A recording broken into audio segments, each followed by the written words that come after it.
Mike, last week you said that Trevor Lawrence was a better QB prospect than you've seen in a long time. What makes him so special? I think he's a combination, and Key knows this guy really well, Vinny Testaverde and Andrew Luck. If he stopped playing football today in college, he'll have more rushing touchdowns than Kyler Murray, which is really remarkable when we talk about the athleticism of Kyler Murray.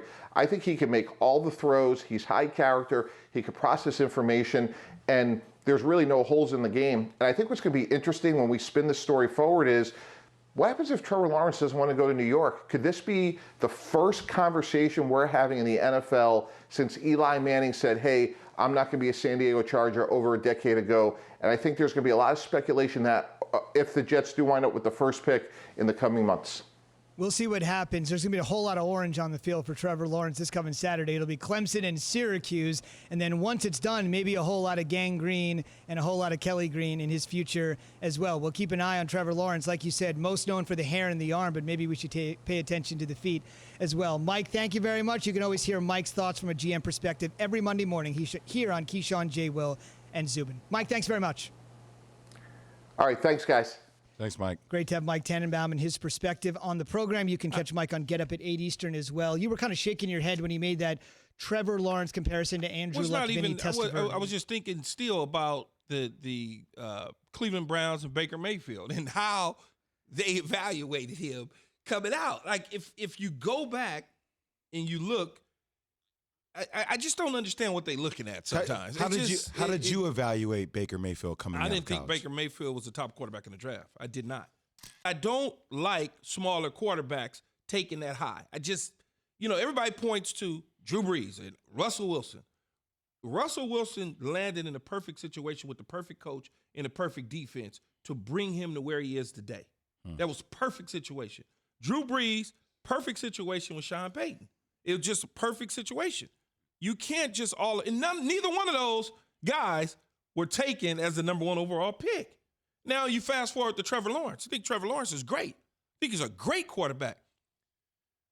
But if you're the New York Jets, you have bigger holes than Trevor Lawrence at quarterback. Your team sucks. It's the worst thing going.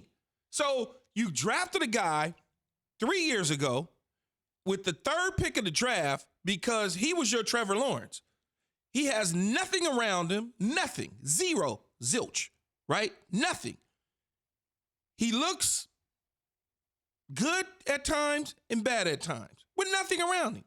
A coach that how he wind up coaching the New York Jets, we'll never know, right?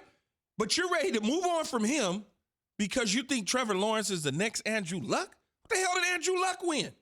He won some games, went to an AFC championship game. Yep, the Deflategate game. And that's it. Yep. It wasn't like they act like Andrew Luck turned out to be Peyton Manning. Mind you, but when Peyton Manning was the number one pick, the Indianapolis Colts, they had a guy named Marvin Harrison who turned out to be a Hall of Famer. Is there any Marvin Harrison on the New York Jets? They had a guy there at the time named Marshall Faulk. Then they drafted a dude named Edgerrin James. Is any of them dudes anywhere around New York? Anybody like that on this team? So I don't understand why they think that the quarterback is the answer when they have one that they need to put pieces around. You take that number one pick and you trade it and you do what the Boston Celtics in basketball have done. You stockpile a bunch of picks and then you start to find guys that can help you build your damn team. I understand the sexiness. He threw for 5 touchdowns against Georgia Tech in the first half. They blew him out. He looks like the part. He played it. It's great. We should sign him up. But you got bigger holes on your team than the quarterback. I think the Jets are going to get the number one pick. I don't like that. I think they should get the number one pick, and they're going to take Trevor Lawrence, and that's the right decision. That doesn't mean that Sam Darnold. This is the best thing that could happen to Sam Darnold. Key. It's the best. No, I get it, but I just don't. I don't know. Well, I just don't think like either of them. As I sit here today, October, 19th or whatever it is, I don't think either of them are going to be the starting quarterback for their organization. But which one is more likely? I just think it is almost a guarantee that the Jets will have the first pick. And when they do, it is a 100% certainty that they will draft Trevor Lawrence. What makes him so different? Because we had Mike Tannenbaum up on here saying that he's a combination of Testaverde and a guy like Andrew Luck, and Key kind of went off. I was like, Andrew Luck never won anything. So Key's saying stick with Sam Darnold, but everybody else is obviously on the Trevor Lawrence kick. Yeah, and I want to preface this, Jay, with like, listen, man, I love Sam Darnold. Sam Darnold will be a baller in the NFL. He will go to Indy or Pittsburgh or San Francisco somewhere and play really well next year. What makes Trevor Lawrence different? I actually had the Clemson game this past weekend. This is my third or fourth time calling a Trevor Lawrence game, and I called the national title that he struggled in last year. He's the most talented player we've got coming out of college at the position in, probably since John Elway, just physical talent-wise. And it's his second best attribute. It's his second best asset. Jay, this kid is obsessed with perfection.